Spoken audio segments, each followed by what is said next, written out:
कुल हिंद सनअती नुमाइश 31 जनवरी तक मुलतवी कर दी गई है। रियासती वजीर सेहत और सदर नुमाइश सोसाइटी ईटला राजेंद्र ने एक प्रेस कॉन्फ्रेंस से खिताब करते हुए बताया कि कोविड-19 की वबा के चलते पहली मर्तबा सनअती नुमाइश जनवरी में शुरू नहीं हो सकी। सोसाइटी तमाम हालात का जायजा लेने के बाद फरवरी में नुमाइश शुरू करने से मुतालिक कोई फैसला लेगी। उन्होंने बताया कि नुमाइश से होने वाली आमदनी से तकरीबन 20 तालीमी इदारे चलाए जाते हैं और जीएसटी और जीएसएमसी टैक्स की शक्ल में हुकूमत को 10 से 15 करोड़ रुपए की आमदनी होती है। सदर नुमाइश सोसाइटी ने बताया कि 46 दिन तक जारी रहने वाली नुमाइश को हर दिन 45,000 अफराद देखने आते हैं। इस मौके पर नुमाइश सोसाइटी के सेक्रेटरी डॉक्टर पी प्रभाशंकर और दूसरे अहदेदार भी मौजूद थे।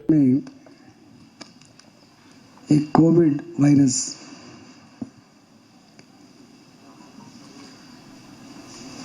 सभी राज्यों में फैला हुआ है। बहुत लोग कोविड से मर चुका है। हमारा देश के अंदर भी जनवरी 31 तक कोविड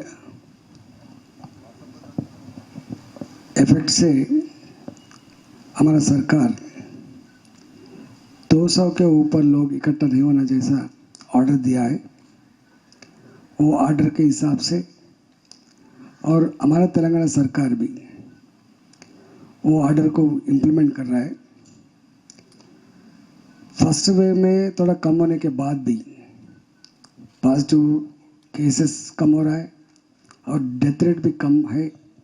फिर भी एक कोविड का जो नियम है वो अमल करने के लिए एग्जीबिशन सोसाइटी निर्णय लिया है। कल से एक्चुअली एग्जीबिशन चलना था। कश्मीर से लेके कन्याकुमारी तक जो स्टॉल्स यहाँ पर रख के 45 डेज तक यहाँ का आवाम को लोगों को जो फैसिलिटीज करता था और हमारा राज्य के हैदराबाद के जो शहर में एवरीडे थाउजेंड्स ऑफ पीपल जो आके एग्जीबिशन में शामिल होते थे वो अभी कल से शुरू नहीं हो रहा है। और हमारा कमेटी पूरा बैठ के वो कोविड नियम खत्म होने के बाद कब से एग्जीबिशन शुरू करना चालू करना फिर मुलाकात होने के बाद प्रकटित करेंगे।